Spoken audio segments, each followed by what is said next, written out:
Hello all, Bigg Boss episode 44 என்னெல்லாம் நடந்ததுன்னு சொல்லிட்டு இந்த வீடியோவில் பார்க்கலாம். இந்த வாரம் நாமினேஷனில் ஸ்ருதிக்கு 5 பேரை நாமினேட் பண்ணாங்க. அதே மாதிரி ஸ்ருதிகாவுக்கும் சாகத்துக்கும் சண்டை நடந்து நாமினேஷனில் இந்த மாதிரி நிறைய விஷயங்கள் மண்டே எபிசோடில் காமிச்சிருந்தாங்க. ஸோ எபிசோட் ஸ்டார்டிங்லேயே வந்து கரண் ஒர்க் அவுட் பண்ணுற வீடியோ தான். கரண் திக்விஜய் வந்து பேசிகிட்டு இருக்காங்க. நீ வந்து டாப் 2ல் வந்திருக்க, இனிமேல் நீ நல்லா விளையாடணும்னு சொல்லிட்டு. இன்னொரு சைடில் பார்த்தீங்கன்னா ஸ்ருதிகா, விவின், ஷில்பா, சும்லாம் உட்காந்து காஃபி குடிச்சிட்டு இருக்காங்க. கரண் போயிட்டு விவினோட முடியெல்லாம் பிடிச்சி சாஃப்டாக இருக்கும் உன்னோட ஹேர் அப்படிலாம் சொல்லிட்டு கலாய்ச்சின்னு இருக்காங்க. விவினுக்கு அது பிடிக்கல. ஸோ அதுக்கப்புறமேட்டு எல்லாரும் ஒர்க் அவுட் பண்ணுற செஷன் தான் வந்து போயிட்டு இருந்தது. ரஜித், விவின், எல்லா பாய்ஸுமே இருந்தாங்கன்னு சொல்லலாம். அடுத்ததாக பார்த்தீங்கன்னா கரண், ஸ்ருதிகா, ஷில்பா பேசிகிட்டு இருக்காங்க.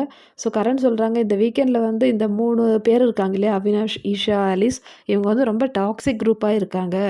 அவங்க வந்து ரொம்பவே வந்து பர்சனலாக பேசுகிறாங்க அப்படின்னு சொல்கிறாங்க. ஸோ ஸ்ருதிகா சொல்கிறாங்க, ஆமாம், இவங்க 3 பேரும் வந்து மற்றவங்களுக்கு வந்து வெல்கம் பண்ணவே மாட்டாங்க. எப்போவுமே வந்து அவங்க 3 பேருக்கும் செல்ஃபிஷாக தான் ஆடுறாங்கன்னு சொல்லிட்டு, அதுக்குள்ளே பிக் பாஸ் நீங்கள் ஹிந்தியில் பேசணும் அப்படின்னு சொல்கிறாங்க.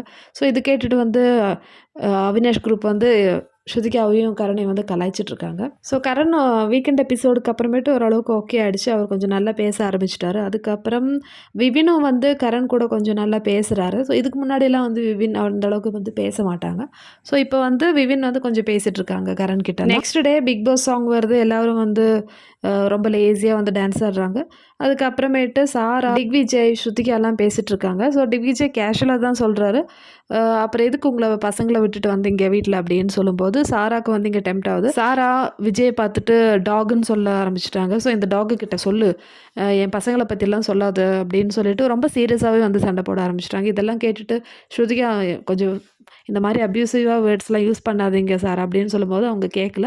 திருப்பியும் சண்டை போட்டுனே தான் இருக்கு. அடுத்த சீனில் பார்த்தீங்கன்னா ஸ்ருதிகா பாகா பேசிகிட்டு இருக்காங்க. ஸோ ஸ்ருதிகா வந்து பாகா கிட்ட கேட்குறாங்க, அவள் யார் கூட எக்ஸசைஸ் பண்ணிகிட்ருக்கான்னு பார்க்கும்போது சும்மா அண்ட் கேஷிஷ் வந்து யோகா பண்ணிட்டு இருக்காங்க. ஸ்ருதிகாவுக்கு செம்ம கோபம் வந்துடுச்சு. அவள் எதுக்கு கேஷிஷ் கூட ஒர்க் அவுட் பண்ணோம், தனியாக பண்ண வேண்டியதானே அப்படின்னு சொல்லிட்டு பாகா கிட்ட புலம்பிட்டு இருக்காங்க.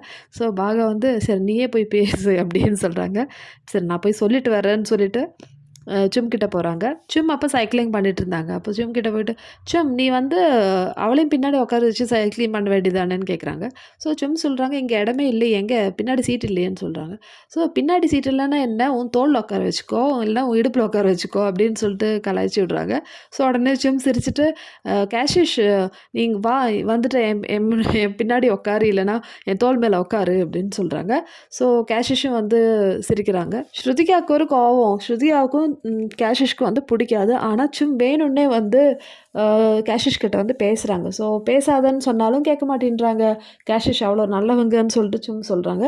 ஸோ இதனாலே வந்து ஸ்ருதிகாவை கோவப்பட்டு பேசுகிறாங்க சும் கிட்ட. சும்மா திட்டுட்டு ஸ்ருதிகா போகிறாங்க. ஸோ இதெல்லாம் வந்து சின்ன சின்ன சண்டை தான், ஃபன் மொமெண்ட்டாக தான் இருந்தது, ரொம்ப சீரியஸாலாம் இல்லை.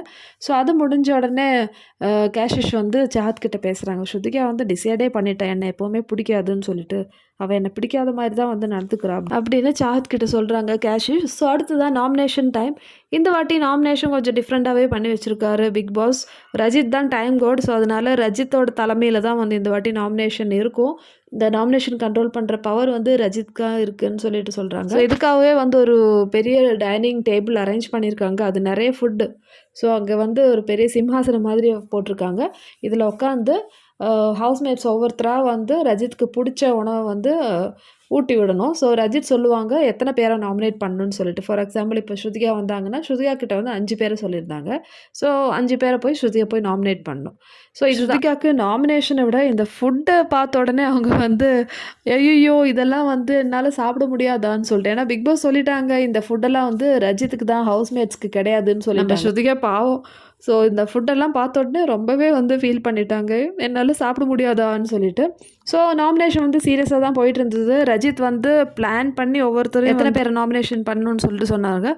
ஸோ விவினுக்கு வந்து சான்ஸே கொடுக்கல. விவினுக்கு வந்து 0 நாமினேஷன் கொடுத்துட்டாரு. இதே மாதிரி இந்த ஹவுஸில் 7 பேருக்கு ரஜித் 5 பேரை நாமினேட் பண்ணுறதுக்கான பவர் கொடுத்தாங்க. ஸோ அதில் ஒருத்தவங்க ஸ்ருதிகாவும் 5 பேரை வந்து நாமினேட் பண்ணாங்க. ஸோ இந்த நாமினேஷனில் ஸ்ருதிகா vs கேஷிஷ் சண்டை இருந்தது. இதை பற்றி டீட்டெயில்டு வீடியோ நான் வந்து இதுக்கு முன்னாடி நான் போட்டிருப்பேன். ஸோ லிங்க் வந்து டிஸ்கிரிப்ஷனில் கொடுக்குறேன். ஸோ ஸ்ருதிகா இந்த மாதிரி நாமினேஷன் பண்ண வரும்போது கேஷிஷை தான் வந்து ஃபஸ்ட்டு செலக்ட் பண்ணாங்க. எனக்கு இந்த கேர்ளை வந்து பிடிக்கவே பிடிக்காது, வேறு எதுவுமே ரீசன் இல்லைன்னு சொல்கிறாங்க. ஸோ கேஷிஷ் சொல்கிறாங்க, எனக்கு தெரியும் நீ வந்து சும்மா ஜோக்கர் மாதிரி இருக்காது இந்த ஹவுஸில், நீ வந்து காக்கா மாதிரி கத்திட்டே இருப்ப எப்போவுமே அப்படின்னு சொல்லிட்டு ஸ்ருதிகாவை ரொம்பவே வந்து தப்பாக பேசிகிட்டு இருந்தாங்க. ஸோ அதுக்கப்புறமேட்டு ஸ்ருதிகா அதெல்லாம் கண்டுக்கவே இல்லை. நீ என்ன வேணாலும் சொல்லு, நான் இப்படி தான், நான் வந்து எனக்கு ஒன்று பிடிக்காது, ஸோ நீ என்ன என்கிட்ட கொடுப்பியோ அதுதான் உனக்கு திருப்பி கொடுப்பேன். கேஷிஷோட பாடி லாங்குவேஜ் இப்படி தான் இருக்கும். எஸ்பெஷலி ஸ்ருதிகா கிட்ட பேசும்போது ரொம்பவே வந்து கொஞ்சம் ஆணவமாக வந்து பேசுவாங்க. அவங்களுடைய பாடி லாங்குவேஜ் அப்படியே வந்து ஸ்ருதிகா இமிட்டேட் பண்ணி காமிச்சாங்க. ஸோ அது பார்க்கறதுக்கு நல்லா இருந்தது. அடுத்தது ஸ்ருதிகா அவினாஷ் நாமினேட் பண்ணாங்க. நீ வந்து பர்சனலாக வந்து என்ன டார்கெட் பண்ணுற, நான் சொல்கிற விஷயங்கள்லாம் வந்து நீ பர்சனலாக எடுத்துக்கிற அப்படின்னு சொல்லிட்டு. அடுத்தது விவின்க்கு வந்து நீ எப்போவுமே வந்து என்ன நாமினேட் பண்ணுவல்ல விவின், அதனால அது ஹேபிட் ஆகிடுச்சுல உனக்கு, அதனால் நான் திருப்பி கொடுக்குறேன்னு சொல்கிறாங்க. ஸோ சாத்துக்கு வந்து நீ சும்மா வந்து மிஸ்பிஹேவ் பண்ண கிட்ட, ஸோ அதனால உன்னை நாமினேட் பண்ணுறேன். ஸோ அடுத்தது யாருன்னா ஈஷா. ஸோ ஈஷாவுக்கு வந்து என்ன ரீசன் சொன்னாங்கன்னா, நீ அவினாஷ் இல்லாமல் எப்படி உன்னோட ப்ளே இருக்குது எனக்கு பார்க்கணும், அதனால ஈஷா. ஸோ இந்த மாதிரி சூப்பரான ரீசன்ஸ்லாம் சொல்கிறாங்க. ஸோ அதுக்கு முடிஞ்சும் வந்து கேஷிஷ் வந்து ஸ்ருதிகாவை சொல்கிறாங்க, நீ வந்து ஆட்டிடியூடு இந்த மாதிரி வீட்டில் வந்து ஜோக்கர் மாதிரி தெரிஞ்சிட்ருக்க அப்படின்னு. ஸோ ஸ்ருதிகா அதுக்கு நல்லாவே வந்து மறுபடி கொடுத்தாங்க. நீ என்கிட்ட காமிக்கிறது தான் நான் உங்ககிட்ட திருப்பி கொடுக்க முடியும் அப்படின்னு சொல்கிறாங்க. உங்ககிட்ட நான் இப்படி தான் பேச முடியும், எனக்கு உன்னை பிடிக்கவே பிடிக்காதுன்னு சொல்லிட்டு கேஷிஷை சொல்லிவிட்டு ஸ்ருதிகா உட்காந்துட்டாங்க. ஸோ செம்ம நாமினேஷன் பண்ணாங்க ஸ்ருதிகா. ஸோ இந்த வாரம் ஸ்ருதிகாவையும் வந்து நாமினேட் பண்ணாங்க. ஷில்பா வந்து நாமினேட் பண்ணல ஸ்ருதிகாவை, கேஷிஷ் பண்ணியிருந்தாங்க. கேஷிஷ் வந்து சொன்ன விஷயம் இவங்க ஃபேக்காக இருக்காங்க, வேணும்னே நடிக்கிறாங்க அப்படின்னு சொல்லிட்டு, ஸோ ரொம்ப ஓவர் ஆட்டிடியூட் காமிக்கிறாங்கன்னு ஸ்ருதிகா, இதுதான் வந்து கேஷிஷ் சொன்ன ரீசன். அடுத்ததான் நாமினேஷனில் இன்னொரு சம்பவம் நடந்தது பார்த்தீங்கன்னா ஷில்பா வர்சஸ் கரண். ஸோ ஷில்பா வந்து கரனை நாமினேட் பண்ணாங்க. அதுக்கப்புறமேட்டு விவின் கிட்ட போனாங்க. விவினுக்கு நாமினேட் பண்ணுமான்னு சொல்லிட்டு அவரோட கையில் வந்து எழுத போனாங்க ஆக்சுவலி. அதுக்கப்புறமேட்டு ஒரு மாதிரி ஃபீல் பண்ணிவிட்டு, இல்லை நான் வந்து எனக்கு ரீசன் எதுவுமே இல்லைன்னு சொல்லிட்டு விவினை வந்து நாமினேட் பண்ணல. இது வந்து கரனுக்கு ரொம்பவே எஃபெக்ட் ஆகிடுச்சுன்னு சொல்லலாம். ஸோ ரொம்ப ஃபீல் பண்ணிவிட்டு பேசிகிட்டு இருந்தார். அதனால் கரண் ஷில்பாவையும் வந்து நாமினேட் பண்ணாங்க. ஸோ இந்த நாமினேஷன் முடிஞ்ச உடனே ஒரு சண்டை ஆரம்பிச்சுது. ரஜித்துக்கு ஷில்பாவுக்கு ஆரம்பித்த சண்டை. அதுக்கப்புறம் கரனுக்கும் ஷில்பாவுக்கும் ஆயிடுச்சு. கரண் வந்து அந்தளவுக்கு வந்து ஷில்பா கிட்ட பேசலை. ஏன்னா அவருக்கு வந்து ஃபீல் ஆகிடுச்சு. நாமினேட் பண்ண போயிட்டு எனக்கு ரீசன் இல்லைன்னு சொல்லிட்டு திருப்பி வந்தாங்க விவின் கிட்ட போய். இந்த ஒரு ரீசன் வந்து கரனுக்கு ரொம்பவே எஃபெக்ட் ஆகிடுச்சு. ஸோ ஷில்பா மேலே இருக்கிற கோவம் தான் ஜாஸ்தியாகிடுச்சு. அதுக்கப்புறம் ரஜித்தும் ஷில்பாவும் சண்டை போட்டுன்னு இருந்தாங்கன்னு சொன்னேன் இல்லையா. ரஜித் சொல்கிறாங்க, ஷில்பாவை பார்த்து நீங்கள் இவ்வளோ வருஷம் எக்ஸ்பீரியன்ஸ் இருக்குல்ல, அப்படி இருந்தும் இந்த வீட்டில் வந்து எதுக்கு இந்த மாதிரி பார்ஷியாலிட்டி காமிக்கிறீங்க, ஸோ விவனையும் கரணையும் வந்து எதுக்கு வந்து இந்த மாதிரி ஸ்ப்ளிட் பண்ணி பார்க்குறீங்க, விவனை நாமினேட் பண்ண போயிட்டு எனக்கு ரீசன் இல்லைன்னு சொல்லி திரும்பி வந்துட்டீங்க, ஆனால் கரணை வந்து ரொம்ப ஈஸியாக வந்து நீங்கள் நாமினேட் பண்ணிட்டீங்க. ஸோ இதே மாதிரி தான் வந்து டைம் கோடு டாஸ்க்லேயும் ஸோ விவினுக்கு வந்து ஈஸியாக வந்து அந்த டைம் கோட் பதவி வந்து கொடுத்துட்டீங்க. ஆனால் கரனுக்கு வந்து இன்னும் டைம் ஆகலை அப்படின்னு சொல்லிட்டு அவரை வந்து நீங்கள் விட்டு கொடுத்துட்டீங்க. ஸோ இதிலே தெரியலையா நீங்கள் வந்து காமிக்கிற பார்ஷியாலிட்டின்னு சொல்லிட்டு. அதுக்கு ஷில்பா நல்லாவே வந்து டிஃபெண்ட் பண்ணுறாங்க. நான் அப்படி வந்து நினைக்கவே இல்லை, நான் விவினுக்கு ஒரு சான்ஸ் கொடுத்தேன், எனக்கு வந்து நான் பண்ணது பார்ஷியாலிட்டின்னு தோணலன்னு சொல்லிட்டு ஷில்பா சொல்லிட்டு இருக்காங்க. ஷில்பா எப்போவுமே அப்படி தான் சொல்லுவாங்க, நான் பண்ணுற தப்பே இல்லாத மாதிரி தான் வந்து பேசுவாங்க. ஸோ கேஷிஷும் வந்து அங்கே பிடிச்சி கத்திட்டுருக்காங்க ரஜித்தை.